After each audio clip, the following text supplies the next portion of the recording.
चतुरंग प्रतिष्ठान आयोजित यशवंतराव चव्हाण स्मृती व्याख्यानमालेचं आज हे दुसरे पुष्प आपल्या सगळ्यांच्या साक्षीनं गेली 20 वर्ष अखंड सेवत राहणारी ही ज्ञानदीप परभणीकरांसाठी उत्सुकतेचा विषय आहे। खरं तर आपल्या सगळ्यांचं मिळालेलं प्रेम हे सुद्धा फार महत्त्वाचं आहे, कारण गेली 20 वर्ष आपण अविरतपणे आमच्या टीमवर प्रेम करत आला आणि या परभणीकरांच्यासाठी आम्ही ही उत्तम वक्ते आपल्या सगळ्यांच्या समोर सादर करू शकलो याचा फार मोठा अभिमान आम्हालाही वाटतो।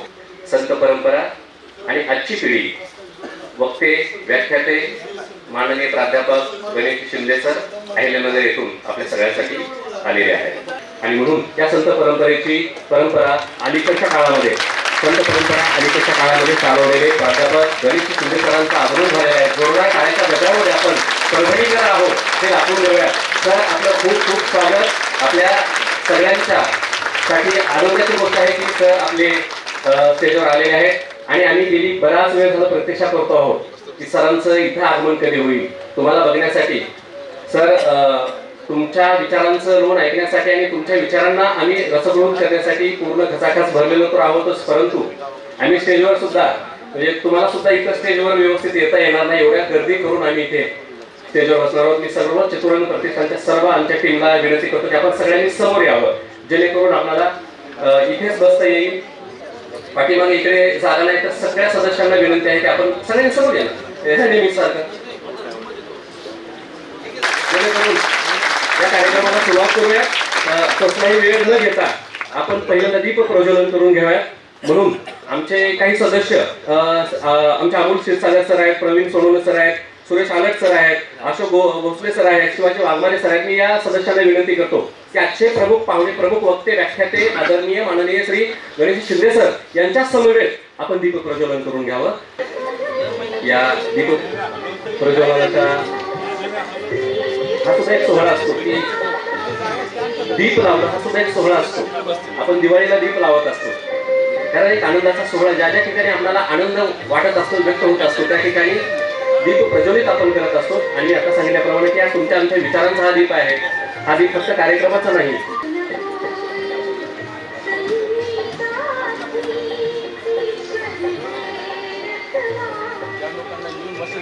दीप प्रज्वलन झालेला आहे।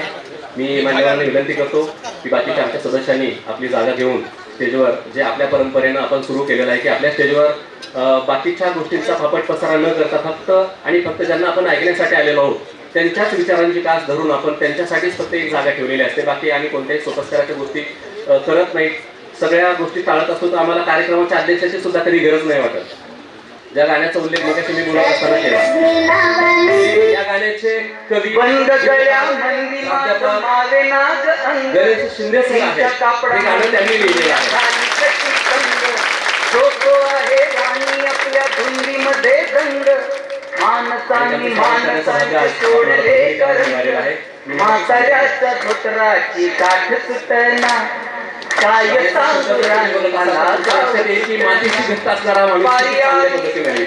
आम्हा घरी जाणं शब्दांची शब्दांची शस्त्र येत नाही करू ही शब्दांचं जीवन ते आमचे मित्र प्राध्यापक कल्याण देशमुख सरांना विनंती करतो की आजच्या या कार्यक्रमाचं प्रस्तावित करावं। आदरणीय कल्याण देशमुख सर।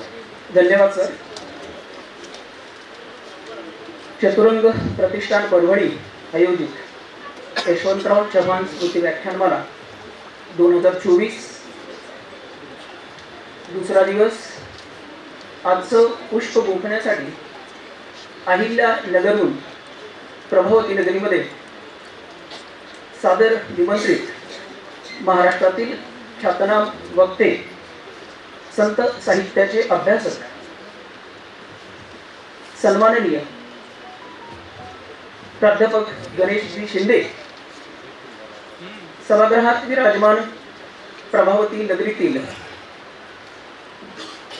नुसती गर्दी नाही तर दर्दी असलेली गर्दी चतुरंग प्रतिष्ठानचे पदाधिकारी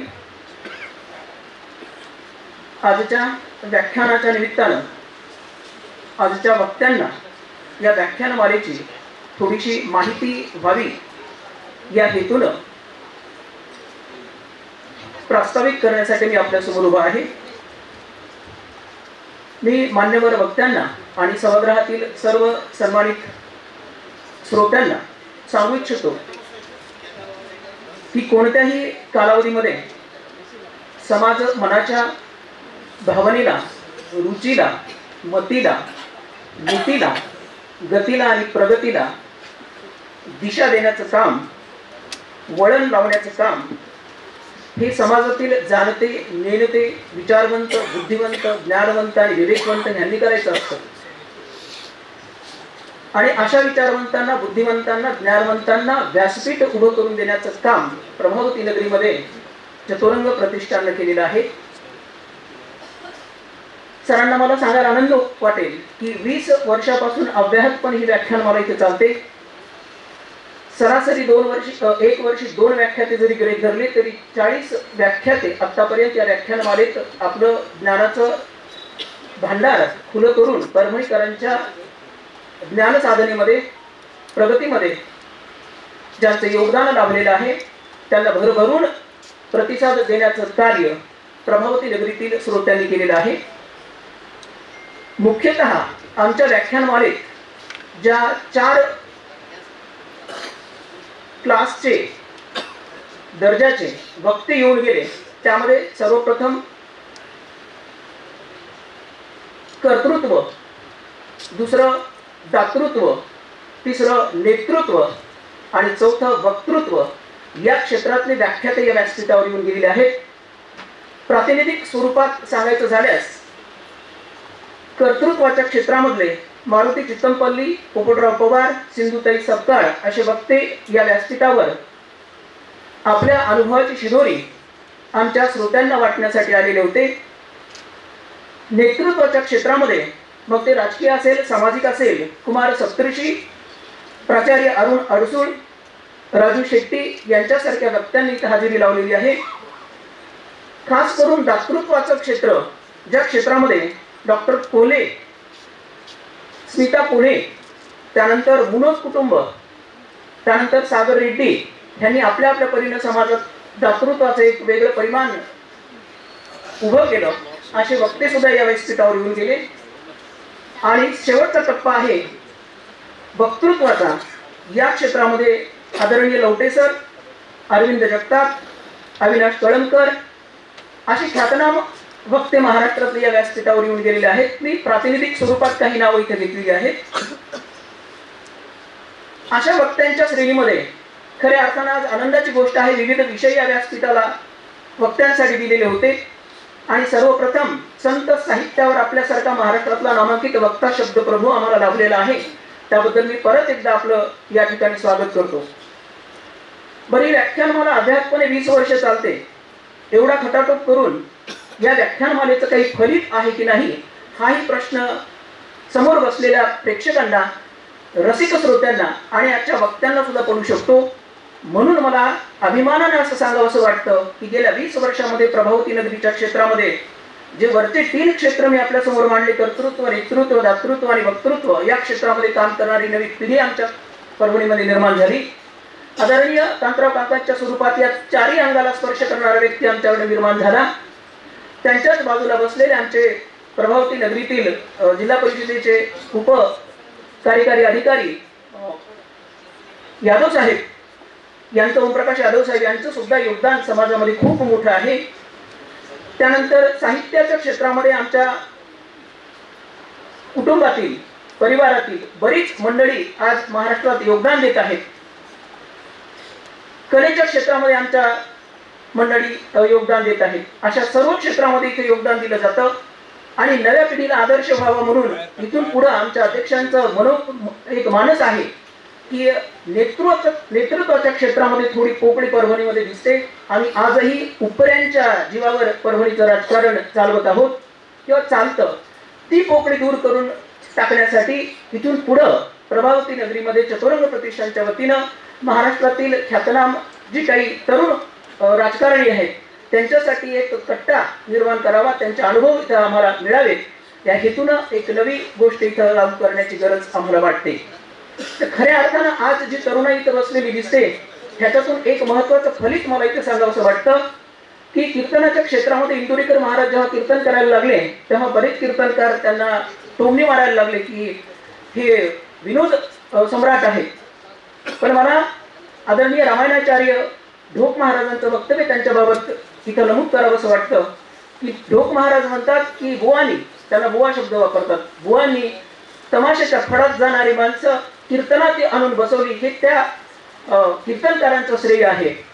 अगदी तसंच श्रेय राष्ट्रीय स्तरावर म्हणून भारतीय स्तरावर एक कवी आहेत कुमार विश्वास नावाचे, जेव्हा हे कवी कविता म्हणायला लागले, गायला लागले, त्यांच्या कविताही बऱ्याच प्रसिद्ध आहेत, त्यांच्यासाठी ते प्रस्थापित कवी होते, ते असं म्हणायला लागले की ही आता घेऊ नये नाव, पण नाव घेतल्याशिवाय त्याची तीव्रता लक्षात येत नाही, ही कवीच्या क्षेत्रातली राखी सावंत आहे असं तिला म्हणायला लागले. पण त्या माणसाने कवितेच्या तालावर तरुणाई नाचायला लावली. अगदी काहीसा हाच प्रकार चतुरंगनं परभणीमध्ये घडून आणला आणि तरुणाई तुमच्या समोर उभी केलेली दिसते. मला वाटतं चतुरंगाच्या खऱ्या अर्थानं श्रेय याच्यामध्ये आहे. आदरणीय वक्ते यांना मी संत साहित्याच्या क्षेत्रामध्ये फार काही शिकवण्याचं कारण नाही, कारण संत साहित्याची परंपरा महाराष्ट्राला खूप मोठी आहे. निर्मल कुमार फडकुल्यापासून युम पठाणापर्यंत या क्षेत्रातले काम करणारे माणसं आज कमी झालेले आपल्या रूपानं महाराष्ट्राला हे नव वैभव इथं पाहायला मिळत आहे. तर सरांसारखा वक्ता होणं ही काही साधी गोष्ट नसते, एक उन्नत प्रवास आहे त्यांचा, अथक परिश्रमातून तयार झालेला, आणि समाजाच्या प्रगतीचा ध्यास त्यांना आहे.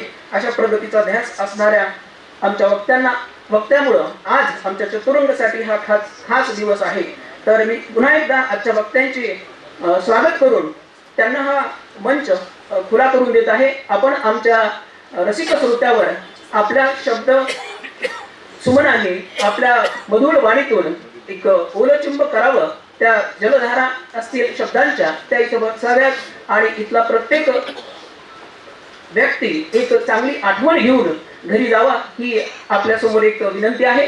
धन्यवाद. आम्ही तुमचा परिचय सुद्धा रद्द करून टाकला द्यायचा, कारण तुम्ही याच्या अगोदरच ते काम निवडून टाकलेलं आहे आणि तुमचा विशेष परिचय द्यायची गरजच नाही. एक उदाहरण आठवलं सर, मी गावाकडचा माणूस आहे, माझे वडील नाशिकचे आहेत शेतकरी.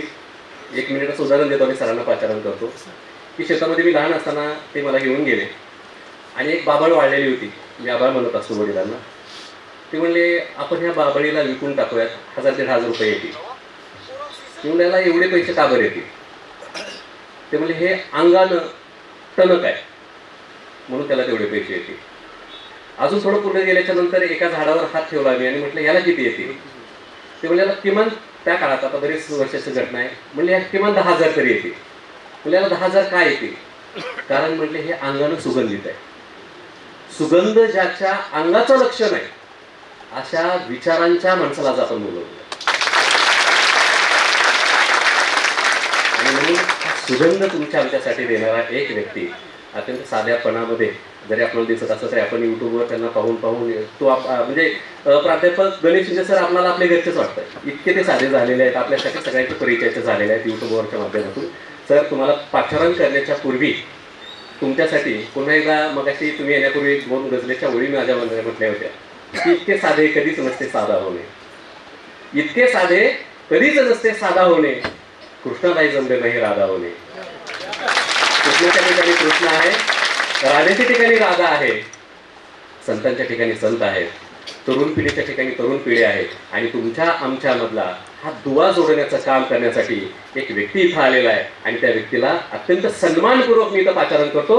माननीय प्राध्यापक गणेश शिंदे सर, आपल्याला जितका वेळ पाहिजे आहे, आमचं काय असुसलेलं आहे सर, आपण अगदी बिनधास्तपणे आपल्याला जितका वेळ घ्यायचा आहे तितका वेळ आपण घ्या. नमस्कार. नमस्कार.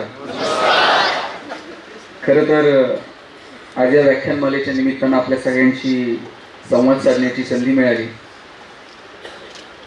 ते भरगच्च भरलेलं सभागृह पाहून मीच भारावून गेलो. संत साहित्य आणि या एकंदरीत विषयांवरती आपल्याशी चर्चा करत असताना एवढ्या मोठ्या प्रमाणावरती तरुण इथे उपस्थित असतील असं मला वाटलं नव्हतं. पण आज तरुणांचा प्रतिसाद पाहता मला खूप छान वाटलं की आपल्याशी या निमित्तानं मी आज संवाद साधतोय. काल परवा 2 ओळी माझ्या वाचनात आल्या होत्या. डरना नहीं किसी के भी पैरों के नाप से, डरना नहीं किसी के भी पैरों के नाप से, आखिर में पुण्य जीत ही जाएगा पाप से। गीता में कृष्ण ने कहा अर्जुन से बस यही, गीता में कृष्ण ने कहा अर्जुन से बस यही, पहले लड़ाई जीतनी है अपने आप से, पहले लढाई जीतनी है अपने आप से। माणूस जर हरतो कुठे ना तर तो मनात हरतो आणि मग रणांगणात हरतो। जी माणसं रणांगणात जिंकतात ना ती अगोदर मनात जिंकलेली असतात। आणि म्हणून सगळ्या साधू संतांनी एकंदरीतच कौटुंबिक मानसिक सामाजिक स्वास्थ्यावरती बोलत असताना मनावरती काम करायला सांगितलं। चंचल असणाऱ्या ह्या मनाला कुठे स्थिर करता येईल का? सैरभैर असणाऱ्या मनाला कुठे आपल्याला थांबवता येईल का? आणि म्हणून हे जर थांबवायचं असेल, या चंचल मनाला कुठेतरी स्थिर करायचं असेल, हे स्थिर करा किंवा मनाला इकडे तिकडे धावण्यापासून थांबवा हे सांगणं सोपं आहे, पण त्याला जर स्थिर करायचं असेल तर त्या प्रश्नाचं उत्तरही द्यावं लागेल। आणि ती उत्तरं सुद्धा संतांनीच दिली। बहिणाबाईंनी सांगितलं मन वढाय वढाय उभ्या पिकातलं ढोर, किती हाकला हाकला पुन्हा येतं पिकावर। कितीतरी सगळ्या संतांनी म्हणजे सुखाची व्याख्या करायचा जर मनात विचार आला तर ज्ञानोबा असं म्हटले नाही की ही सगळी साधनं मिळाली म्हणजे तुम्ही सुखी व्हाल, पद प्रतिष्ठा संपत्ती अमुक काही गोष्टी मिळवल्या म्हणजे तुम्ही सुखी व्हाल। सुखाची व्याख्या करताना सुद्धा ज्ञानोबरायांनी मनाच्या संदर्भानं आत्म्याच्या संदर्भानं भाष्य केलं। आणि ज्ञानोबराय म्हटले किंबहुना सोये जीव आत्मा याचे आहे, तेथ जे होय तया नाम सुख। सगळ्या साधू संतांनी मनावरती भाष्य केलं। एक ज्ञानोबरायांचा तर फार गोड अभंग आहे, आपण सगळ्यांनी तो ऐकला असेल। ऋणू झुनू रे भ्रमरा, सांडी तो अवगुणू रे भ्रमरा। बघा या अभंगामध्ये ज्ञानोबरायांची भाषा जरी समजून घेतली, तिथं अनेक तरुण मुलं बसलेली आहेत, संतांची मोठी परंपरा महाराष्ट्राला, संतांचं मोठं साहित्य तुमच्या माझ्या समोर आहे, ज्ञानोबांची ज्ञानेश्वरी आहे, तुकोबारायांची गाथा आहे, सगळ्या संतांचं साहित्य तुमच्या माझ्या समोर आहे। तुम्ही म्हणाल की या सगळ्या संत साहित्यातनं आम्ही नेमकं काय घ्यायचं? छोट्या छोट्या गोष्टी जरी आपण शिकलोत ना तरी जगणं समृद्ध होऊन जाईल। ज्या अभंगाचा मी उल्लेख केला, ऋणू झुनू रे भ्रमरा, सांडी तो अवगुणू रे भ्रमरा, या अभंगाची भाषा तुम्ही बघा किती गोड भाषा आहे। या अभंगामध्ये ज्ञानोबरायांनी उकार लावलाय आणि उकाराची भाषा कोण बोलतं? उकाराची भाषा ही आईची भाषा आहे। तुम्ही म्हणाल आईची आणि वडिलांची भाषा काही वेगळी असते का? दोघेही घरात मराठीच बोलतात, दोघेही मराठी बोलत असले तरी दोघांची भाषा वेगळी आहे। वडील गणेश म्हणतात, आई गणू म्हणते।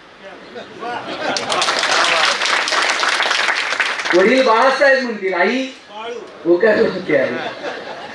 आई उकाराची भाषा बोलते। ज्ञानोबराय उकाराची भाषा बोलले म्हणजे ज्ञानोबरायांना माऊली म्हणण्याची जी वेगवेगळी कारणं असतील ना त्यातलं हे एक कारण आहे की मुळात माऊलींची भाषाच आईची भाषा आहे।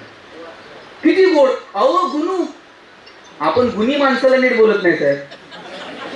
माऊली अवगुण शब्दाला अवगुणू म्हणतात, याच्यापेक्षा काय गोडवा असू शकतो भाषेत?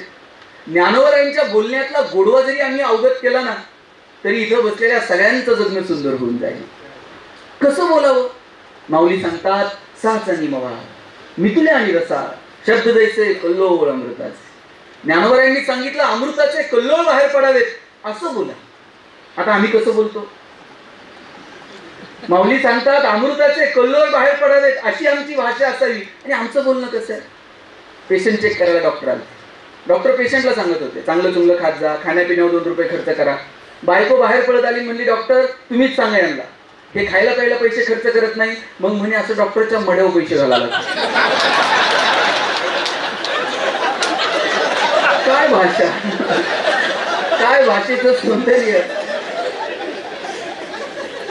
आणि ही भाषा तरी माऊली, मला ज्ञानोबरायांचा हेवा वाटतो साहेब। किती दुःख सहन केलं। भिक्षा मागायला गेले तर ज्ञानोबरायांच्या जोळीमध्ये लोकांनी भिक्षा घातली नाही, लोकांनी त्यामध्ये दगडमाती होती। इंद्रायणीमध्ये आंघोळीला गेले तर लोकांनी त्यांना इंद्रायणीमध्ये पाऊल ठेवू दिलं नाही। मांडे भाजायला खापर मागितलं तर लोकांनी खापर दिलं नाही। संन्यासाची पोरं म्हणून ज्यांची अवहेलना झाली, इंद्रायणीमध्ये जर तुम्ही पाऊल ठेवलं तर इंद्रायणीला विटाळ होईल असं भाष्य तत्कालीन समाजानं केलं। तेच ज्ञानोबराय अख्खी ज्ञानेश्वरी चाळा, त्या ज्ञानेश्वरीमध्ये तुम्हाला एका तरी ठिकाणी ज्ञानोबरायांनी स्वतःच्या आयुष्यातलं दुःख व्यक्त केलेलं बघायला मिळतं का? साधू संतांचं साहित्य एवढे वर्ष तुमच्या माझ्या मनावरती जे गारूड घालतंय ना, याची काही विशेष कारण आहे. आपल्या साहित्यामध्ये आपलेपणा लगेच झळकतो, आपण आपली दुःख बिक्क सांगून लगेच मोकळे होऊन जातो.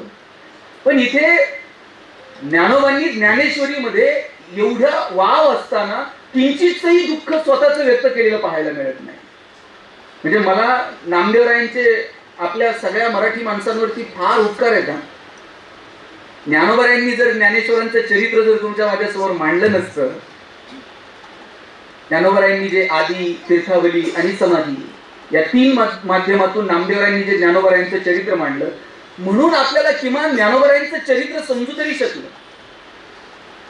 जर नामदेवरायांनी ज्ञानोबारायांचं चरित्र मांडलं नसतं तर कदाचित आपल्याला ज्ञानेश्वरीतूनच अंदाज बांधावा लागला असता ज्ञानोबराय असे आहेत.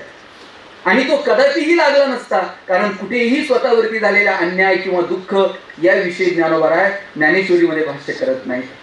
काय साहित्य आहे ज्ञानोबरायांचं, काय ज्ञानोबरायांची भाषा आहे.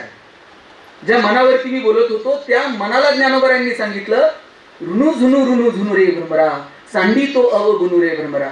हे भ्रमर जर कुणाला म्हटलंय ना तर ते मनाला म्हटलंय. आणि सांगितलं की ह्या चंचल मनाला कुठेतरी थांबवावं लागेल. आणि कुठे थांबवावं लागेल? बघा, एखाद्या पोराला आपण सांगतोय मोबाईल ठेव, ते लगेच ठेवत नाही. त्याला फक्त मोबाईल ठेव असं सांगून चालणार नाही. ते जर ठेवायचं असेल तर आता हातात दुसरं काहीतरी द्यावं लागेल, त्याला पर्याय द्यावा लागेल, त्या प्रश्नाला उत्तर द्यावं लागेल. आणि म्हणून या मनाला जर कुठे स्थिर करायचं याचं उत्तर ज्ञानोबरायांनी दिलं, चरण कमळ दळू रे भ्रमरा. बघा, तेव्हा माऊलींनी सांगितलंय तुम्हाला स्थिर व्हायचं असेल तर कमळात जावं लागतंय.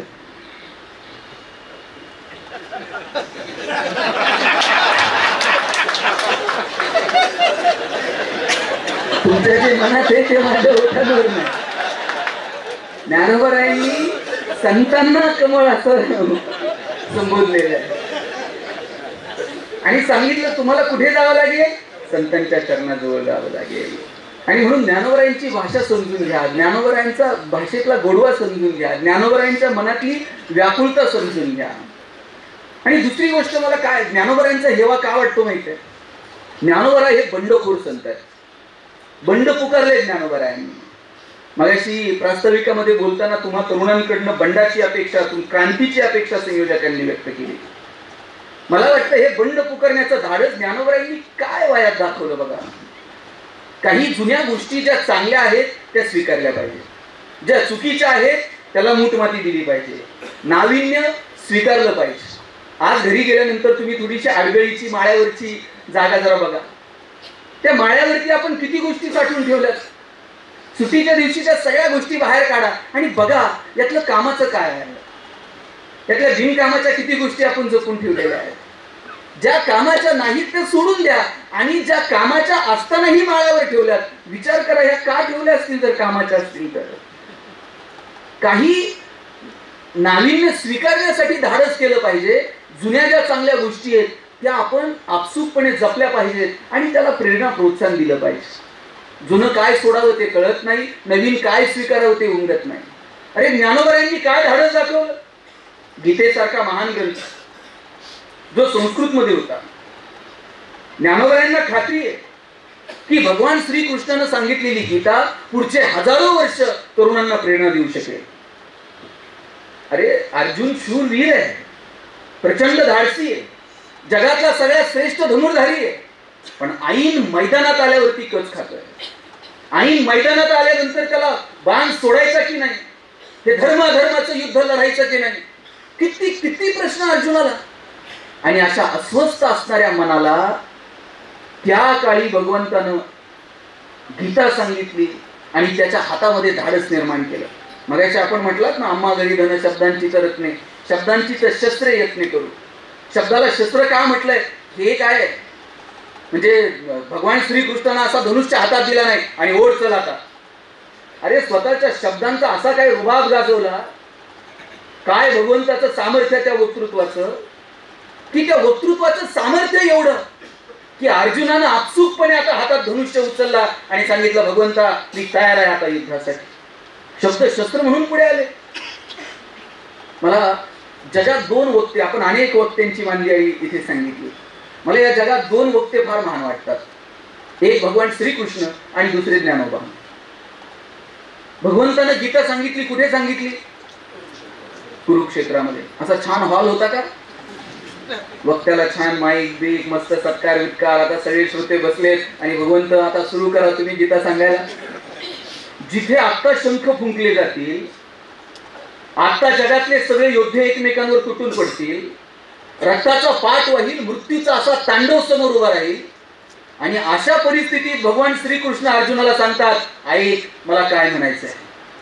आणि तिथे कुरुक्षेत्रावरती सांगितलेली गीता पुढचे हजारो वर्ष तुमच्या माझ्या मनावर गारूड घालते. काय सामर्थ्य असलं पाहिजे श्रीकृष्णाच्या वक्तृत्वामध्ये. आणि दुसरे एक वक्ते मला आवडतात, ते म्हणजे ज्ञानेश्वर महाराज. ज्ञानोबा वक्ते. ज्ञानोबांनी ज्ञानेश्वरी लिहिली नाही, ज्ञानेश्वरी सांगितली. आणि सच्चिदानंद बाबा लेखकू झाला.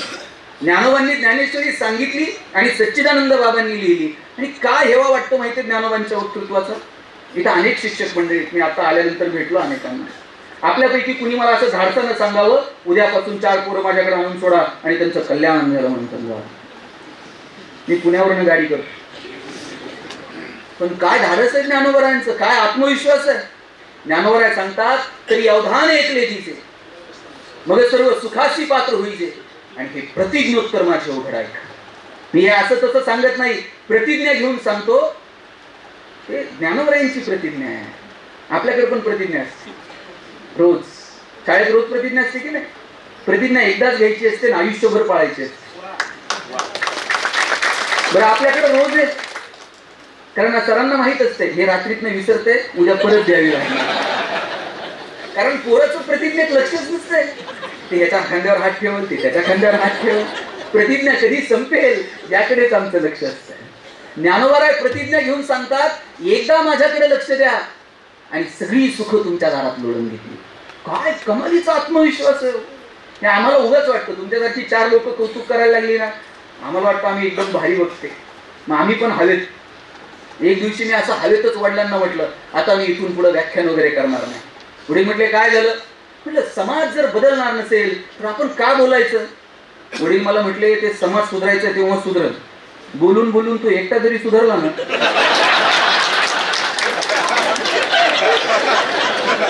तरी आमच्या दृष्टीने ते खूप मोठं काम आहे. त्यामुळं तुम्हाला चांगलं साहित्य चांगलं ऐकायचं असेल ना, तर तुम्ही संतांकडेच बघितलं पाहिजे. आणि आपण महाराष्ट्रातली मंडळी काय नशिबान होतो. आपल्याला ज्ञानोबा आहे, आपल्याला तुकोबा आहे. केवढी संतांची परंपरा, केवढी ही संतांची मानली आहे. मग या सगळ्या साहित्यातनं नेमकं घ्यायचं काय? तरुणांनी आज या संत साहित्याकडे, या संत परंपरेकडे कोणत्या दृष्टीने बघायचं? मी सांगत होतो की ज्ञानोबरायांनी बंड पुकारलं. काही बाबतींमध्ये असा पुढाकार आपल्याला घ्यावा लागला. ज्ञानोबरायांनी काय बंड पुकारलं? आपल्याकडे परंपरा होती एक गुरु आणि एक शिष्य. ज्ञानाला ठराविक भाषेच्या मर्यादा होत्या. ज्ञानोबरायांनी ह्या सगळ्या मर्यादा झुगारून दिल्या. आदिनाथ गुरु सकळ सिद्धांचा मच्छिंद्रतयाचा मुख्य शिष्य. मच्छिंद्राने बोध गोरक्षासी केला, गोरक्ष वळला देही प्रते. देही प्रसादे निवृत्ती दातार, ज्ञानदेवे सारथ उचलले. ही जी एक गुरु एक शिष्य परंपरा होती, ही ज्ञानोबरायांनी बाजूला केली. ठराविक लोकांनाच ज्ञान ग्रहण करण्याचा, शिकण्याचा अधिकार होता. हे सगळं झुगारून दिलं. एक गुरु एक शिष्य किंवा संस्कृत भाषेची जी मर्यादा होती ज्ञानाला, ती सगळी झुगारून दिली. आणि साध्या सरळ सोप्या प्राकृत भाषेमध्ये ज्ञानेश्वरी सारखा ग्रंथ तुमच्या माझ्या समोर आणून ठेवला. केवढं बंड पुकारलं ज्ञानोबरायांनी की अरे सगळ्यांना शिक्षणाचा अधिकार आहे. साध्या सरळ सोप्या भाषेमध्ये हे साहित्य लोकांपर्यंत गेलं पाहिजे. आणि आज गडबड काय झाली माहितीये का साहेब? सगळ्या संतांनी अवघड जे होतं ते सोपं करून सांगितलं. म्हणजे एक साधा दृष्टांत सांगतो.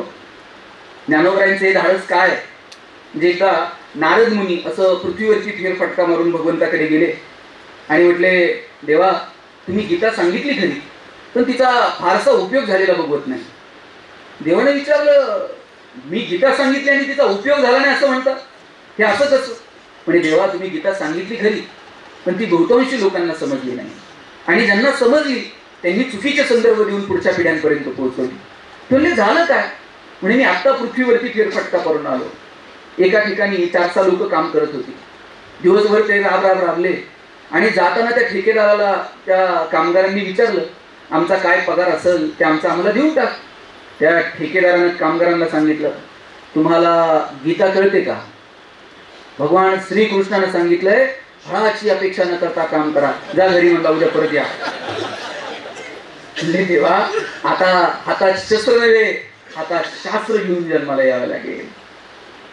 आतापर्यंतच्या सगळ्या लढाया शस्त्राच्या जोरावरती झाल्या. आता ही लढाई जर जिंकायची असेल तर हातात शास्त्र घ्यावं लागेल. आणि मग ज्ञानोबरायांनी हातात शास्त्र घेतलं आणि गीतेसारखा महान ग्रंथ ज्ञानेश्वरीच्या रूपानं तुमच्या माझ्या समोर आला. केवढं धाडस होतं. मला वाटतं आता हे धाडस तुम्हाला दाखवावं लागेल. तुमच्या मनातले जे न्यूनगंड आहेत ते फेकून द्यावे लागतील. जगाची भाषा शिकायची का? जरूर शिकायची. परंतु एखाद्या भाषेपुरतं ज्ञान मर्यादित आहे असं नाही. ज्ञान अगोदर का भाषा अगोदर? ज्ञान लोकांपर्यंत पोहोचवण्याचं भाषा हे एक माध्यम आहे. आणि आता अशी सॉफ्टवेअर बाजारात येत आहे, विदिन अ सेकंद. म्हणजे मला एखादी जॅपनीज लँग्वेज येत नाहीये, मी इथून मराठीत बोलेल आणि विदिन अ सेकंड ट्रान्सलेट होऊन त्याला जॅपनीज मध्ये ऐकायला जाईल. अमेरिकेतून एखादा पोरगा एखाद्या भाषेत माझ्याशी बोलतोय किंवा मी त्याच्याशी बोलतोय, त्याला मराठी कळत नाही, मी मराठीत बोलेल आणि विदिन अ सेकंड ट्रान्सलेट होऊन त्याला एखाद्या वेगळ्या भाषेत ऐकायला जाईल. भाषा शिकायची का? तर जरूर शिकायची. जगाची भाषा अवगत केली पाहिजे का? जरूर अवगत केली पाहिजे. पण त्याचे न्यूनगंड आपण मनात ठेवता कामा नये. साध्या सरळ सोप्या भाषेमध्ये लोकांपर्यंत आपल्याला आपलं ज्ञान पोहोचवता येईल का? साधू संतांनी त्याच्यासाठी पुढाकार घेतला. ज्ञानोबरायांनी गीता प्राकृतमध्ये ज्ञानेश्वरीच्या रूपाने तुमच्या माझ्या समोर ठेवली आणि तुकोबरायांनी वेदांचा तो अर्थ आम्हासीच ठावा. अरे तुम्ही काय वेद डोक्यावर घेऊन मिरवता? आम्हाला वेद. अरे तुकाराम महाराज जर बोलायला लागले तर वेद घरी येऊन पाणी भरेल. काय धाडस आहे तुकोबरायांचं. म्हणजे जे जे अवघड होतं ते संतांनी सोपं केलं. गाडगे बाबांनी गोपाला गोपाला देवकी नंदन गोपाला, अरे असं जनसामान्यांमध्ये फिरून साधं भजन करत परमार्थ लोकांपर्यंत निघून पोहोचवला. काय तुकडोजी रायांची ग्रामगीता, तुकडोजी बाबांची ग्रामगीता किंवा गाडगे बाबांचं सगळं साहित्य किंवा जनाबाई नामदेवरायांचे सगळे अभंग, किती साध्या सरळ सोप्या भाषेमध्ये जे जे अवघड आहे ते सोपं करण्याचं काम साधू संतांनी केलं. आणि आता आमची धडपड काय माहितीये? आम्हाला सोपं अधिक अवघड करून आम्हाला आमची विद्वत्ता कशी मिळवता येईल याच्याकडे आमचं लक्ष आहे. संतांमध्ये आणि आपल्यामध्ये हाच फरक आहे. संत अवघड सोपं करतात आणि आम्ही सोपं अधिक अवघड करून सांगून आमची विद्वत्ता कशी मिळवता येईल याच्यावरती लक्ष देत आहोत. म्हणून हे बंड आपण पुकारलं पाहिजे. माझ्या सगळ्या तरुण मित्रमैत्रिणींना विनंती आहे, नाविन्य स्वीकार. जुन्या गोष्टी कोणत्या जपायच्या त्याची एक स्ट्रॅटेजी, त्याचं एक प्लॅनिंग, त्याचा एक थॉट आपल्या मनात असला पाहिजे. आणि नाविन्य स्वीकारणं, जसं ज्ञानोबरायांनी नाविन्य स्वीकारलं, साध्या सरळ सोप्या भाषेमध्ये प्राकृतमध्ये ज्ञानेश्वरी तुमच्या माझ्या समोर ठेवली, तसं नाविन्य आपण स्वीकारलं पाहिजे. फक्त मी पुन्हा एक वाक्य बोलतोय, तुमच्या लक्षात आलं असेल, काय जपायचं आणि काय सोडायचं हे ठरवता आलं पाहिजे. एक गाव होतं आणि त्या गावामध्ये एक जुनं चर्च होतं. तिथल्या सगळ्या लोकांची त्या जुन्या चर्चवर खूप श्रद्धा होती. कितीतरी पिढ्या त्या चर्चमध्ये प्रार्थनेला जायचं. आणि गावातल्या काही तरुणांनी असं ठरवलं की आता हे जुनं झालंय, कधीही कोसळू शकेल, तर आपण याच्या ऐवजी एक नवीन चर्च आता बांधलं पाहिजे. बैठक बसली, म्हणजे आता हे जुनं चर्च पाडायचं आणि नवीन बांधायचं. पण अनेक लोकांच्या भावना त्या जुन्या चर्च पाशी जडलेल्या होत्या. ते म्हणले नाही, हे जुन्या आपल्या आठवणी आहेत, पूर्वजांपासून चालत आलेलं आहे, नवीन काय बांधायचं नाही. सगळे सांगायला लागले, अहो हे कधीही पडेल, आता जर बांधलं नाही तर मग काहीच हाती लागणार नाही, आपण नवीन बांधूया, हवं तर याच जागेवर बांधूया. त्यातला एक जण उठला म्हटला, हा तुम्हाला बांधायचंय ना, बांधा याच जागेवर, आणि जुना पाया जसा आहे तो पाया तसाच ठेवा. दुसरा एक जण म्हटला, नुसता पायाच नाही, वरचा क्रॉस सुद्धा तोच असला पाहिजे. तिसरा एक जण म्हणला, खिडकीच्या चौकटी सुद्धा आहेत ना त्याच ठेवा. दरवाजा जो आहे ना, दरवाजा अजिबात बदलायचा नाही. चारसा म्हणले, ही वीट माती आहे ना ती कुठं कामाला येईल का बघा. एवढी सगळी मतमतांतर आणि शेवटचा ठराव सभेमध्ये पास झाला, जोपर्यंत नवीन चर्च बांधत नाही तोपर्यंत जुनं पाडायचं. आता त्याच पायावरून त्याच खिडक्यान हे पाडायचं नाही की बांधायचं कसं? नाविन्य स्वीकारावं लागेल, काही जुन्या गोष्टी सोडाव्या लागतील. फक्त कोणत्या सोडायच्या आणि कोणत्या ठेवायच्या याचं प्लॅनिंग करावं लागेल. मी पुन्हा सांगतो, जर तुम्ही नाविन्य स्वीकारलं नाही, नवीन गोष्टी शोधण्यावरती जर भर दिला नाही, आपण मार्केटमध्ये टिकू शकणार नाही. हा कॅमेरा कोणत्या कंपनीचा झाला? सोनी. आता मोस्टली सोनी, पॅनासॉनिक ह्याच कंपन्यांचे कॅमेरे दिसतात. आता कॉडॅक कुठं बघायला मिळतंय का? कॉडॅक आता फारसा, आणि एक काळ फक्त कॉडॅकचा होता. तुम्ही हे पहिल्या रांगेत बसलेले सगळ्यांचे लग्नाचे अल्बम चेक करा, 100% कॉडॅक. त्यात 36च फोटो निघायचे. नवरा नवरी हार घालायला आणि फोटोग्राफरचा रोल संपायला. आणि नवरदेवाने जर विचारलं अल्बमचं कसं, 6 महिने अल्बम मिळत नव्हतं. फोटोग्राफर म्हणणार फोटो धुवायला दिले, कोणत्या नदीवर जात होतो. ज्या कॉडॅकचा जमाना होता ते कॉडॅक आता बाजारात नाही. का नाही? डिजिटल टेक्नॉलॉजी कॉडॅकने स्वीकारली नाही. डिजिटल टेक्नॉलॉजी जर कॉडॅकने स्वीकारली असती तर आज या सगळ्या कॉम्पिटिशन मध्ये कॉडॅक टिकू शकलं असतं. मला सांगा, आपण आपल्या आयुष्यामध्ये सर कोणत्या कंपनीचा फोन पहिल्यांदा घेतला होता? नोकिया. 100% नोकिया. 3310, 1100, 1600, 2600. आता कुणाकडे नोकिया आहे का? का नाहीये? अँड्रॉइड टेक्नॉलॉजी नोकियानं स्वीकारली नाही, नोकिया टिकू शकलं नाही. मी अशी किती उदाहरणं सांगू की ज्यांचा जमाना होता, ज्यांची मोनोपोली होती, पण नाविन्य स्वीकारलं नाही आणि या गोष्टी नाही टिकू शकल्या. आणि म्हणून नाविन्य स्वीकारता येईल का? नवीन गोष्टी शोधता येतील का? वेळ प्रसंगी त्याच्यासाठी बंड पुकारता येईल का? अरे, आणि हे सगळं करताना त्रास होतो. तुकोबाराय जेव्हा अभंग करायला लागले, किती त्रास दिला लोकांनी. लोक म्हणायचे हे जुने पुराणे इकडचे अभंग काढतात आणि तुका म्हणे लिहितात. किती तुकोबारायांची अवहेलना झाली. वेद साध्या सरळ सोप्या भाषेमध्ये लोकांसमोर आणून ठेवणं ही साधी गोष्ट नव्हती. पण तत्कालीन समाजाचा त्रास सहन करून तुकोबारायांनी बंड पुकारलं. आणि पाहता पाहता आज तुकोबारायांची गाथा, काय प्रेम. ज्ञानेश्वरी आणि गाथा, काय प्रेम मिळालं लोकांचं. खेड्यापाड्यातली एखादी आड्यानी बाई जिला प्राकृत कळत नाही, ती सुद्धा पारायणाला बसते आणि ती सुद्धा ज्ञानेश्वरीच्या त्या ओळीवरून हात फिरवते, विचारते महाराज याचा अर्थ काय. एवढं प्रेम कोणत्या ग्रंथांना मिळालं? ज्ञानोबरायांची ज्ञानेश्वरी, तुकोबारायांची गाथा या संतांनी बंड पुकारलं, नाविन्य स्वीकारलं, चांगल्या गोष्टी लोकांसमोर मांडण्यासाठी वेगळे मार्ग स्वीकारले. आणि आज शेकडो वर्ष गाथा आणि ज्ञानेश्वरी तुमच्या माझ्या मनावरती अधिराज्य गाजवते. नाविन्य स्वीकारावं लागेल. तुम्हाला आठवतंय का, 4 वाजता मराठी पिक्चर लागायचा टीव्हीला दर रविवारी. सगळी पोरं 4 वाजायची वाट बघायची, टीव्हीच्या समोर जाऊन बसायचं. ते प्रक्षेपण गेलं का लोक म्हणायची टीव्हीला मुंग्या लागल्या. आता ते टीव्हीला पुढं मुंग्या लागल्या. मग एकानं वरती मागाव जायचं, अँटेना फिरवायचं, मग खालच्या म्हणायचं दिसलं हे खाली, मग वरच्यानं खाली यायचं. आणि 4 वाजता जर तो मराठी पिक्चर लागला त्यात मध्येच एक जाहिरात लागायची. तुम्हाला आता तरुण पोरांना माहीत नसेल, पण इथं बसलेल्या सगळ्या ज्येष्ठांची ती जाहिरात पाठ असणार. लाईफ बॉय है जहा, ऐकलं ना? आणि लाईफ बॉयच्या जाहिरातीमध्ये फुटबॉल खेळणारी पोरं दाखवली होती. भारतात कधीतरी फुटबॉलची क्रेज होती का? तरी पण फुटबॉल विचारायचं कुणी लाईफ बॉयला, त्यांची मोनोपोली होती. लोक दुकानात जाऊन साबण द्या नव्हती म्हणत, लोक दुकानात जाऊन म्हणायचे लाईफ बॉय द्या. एवढा लाईफ बॉयचा रुबाब होता. पण त्याच वेळेला लक्स मार्केटमध्ये आला. राजा हिंदुस्थानी पिक्चर हिट झालेला, करिश्मा कपूर फॉर्म मध्ये होती. लक्सनं करिश्माला ब्रँड अँबॅसेडर केलं. आता लाईफ बॉयच्या जाहिरातीत फुटबॉल खेळणारी पोरं, लक्सची जाहिरात करत होती करिश्मा कपूर. आता फुटबॉल खेळणाऱ्या पोरांकडे कोण बघताय का? लक्सनं मार्केट कॅप्चर केलं. आता लाईफ बॉयला कळलं, आता जर आपण नाविन्य शोधलं नाही, आता जर आपण बदललो नाही तर आपण टिकू शकणार नाही. त्यांनी ते जाहिरात बदलली. फुटबॉल खेळणारी पोरं गायब. त्यांनी पण एक गुळगुळीत साबण बाजारात आणला, लाईफ बॉय गोल्ड नावाचा. आणि त्याची जाहिरात कोण करत होतं? कॉलेजचा एक करून मुलगा आणि मुलगी. मुलगी गाडीवरनं उतरते, राजात निघून जाते. पोरगा विचारतो काय झालं? मुलगी सांगते पसीने की बदबू से परेशान. पोरगा घरी जातो, लाईफ बॉय गोल्ड नांघोळ करून. साहेब, या लोकांना कळलं आपण जर बदललो नाही तर आपण टिकू शकणार नाही. कोविड मध्ये एक तरी साबण अशी जाहिरात करत होता का, आमचा साबण सुगंधी आहे, तो लावल्यावर तुम्ही गोरे व्हाल?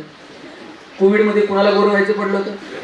प्रत्येक साबण एकच जाहिरात करत होता, 99.9% कीटाणू से मुक्ती.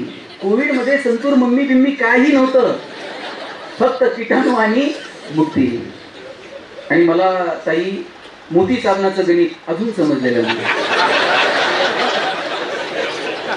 मोती वर्षभर कुठं असते काय नाही, ते दिवाळीलाच येते. ते वर्षभर झोपताय, दिवाळीला म्हणताय उठा उठा मोती साबणानं आंघोळ करायची. त्यांना ठरवून घेतलंय वर्षभर कुणाला काय करायचे ते करू दे, आपलं मार्केट दिवाळीला. काय गोष्टी सोडायच्या, काय गोष्टी स्वीकारायच्या, नाविन्य कसं स्वीकारायचं हे आपण ठरवलं पाहिजे. आणि म्हणून ज्ञानोबा तुकोबांनी जे बंड पुकारलं, त्यांनी जे धाडस दाखवलं, ते धाडस आम्हाला दाखवता येईल का? मी म्हणेल की सगळी ज्ञानेश्वरी नाही कळणार. इथं अनेक ज्येष्ठ बसलेले आहेत. माझी आपल्या सगळ्यांना विनंती आहे की आपण महिन्यातनं 15 दिवसातनं कधीतरी कुटुंबामध्ये एकत्र बसलं पाहिजे. ज्ञानेश्वरीतल्या एखाद्या ओळीवरती आपण येणाऱ्या पिढ्यांसोबत चर्चा केली पाहिजे. एक घर होतं, एक कुटुंब होतं की जिथे लोक एकत्र यायची, चर्चा व्हायच्या, वेगवेगळ्या विषयांवरती बोलायची. दुर्दैवानं तो संवाद आता संपून चाललाय. एकत्र यायला वेळ नाही. किमान जेवणाच्या वेळेस तरी लोक एकत्र येत होती. मग गोल करून जेवायला बसायचे आणि मग गप्पा व्हायच्या. गोल करून जर आम्ही जेवायला बसलो, आजोबा सांगायचे, पोरांनो ताटाच्या भोवती पाणी फिरवा. आम्ही म्हणायचो का फिरवायचं? ताटातले अन्न पदार्थ काय बदलणार आहेत का? बाजरीच्या भाकरीची काय पुरणपोळी होणार आहे का? आजोबा सांगायचे पदार्थ बदलत नाही, पण पदार्थाचा प्रसाद होऊन जातो आणि प्रसादाचा सन्मान ठेवायचा असतो.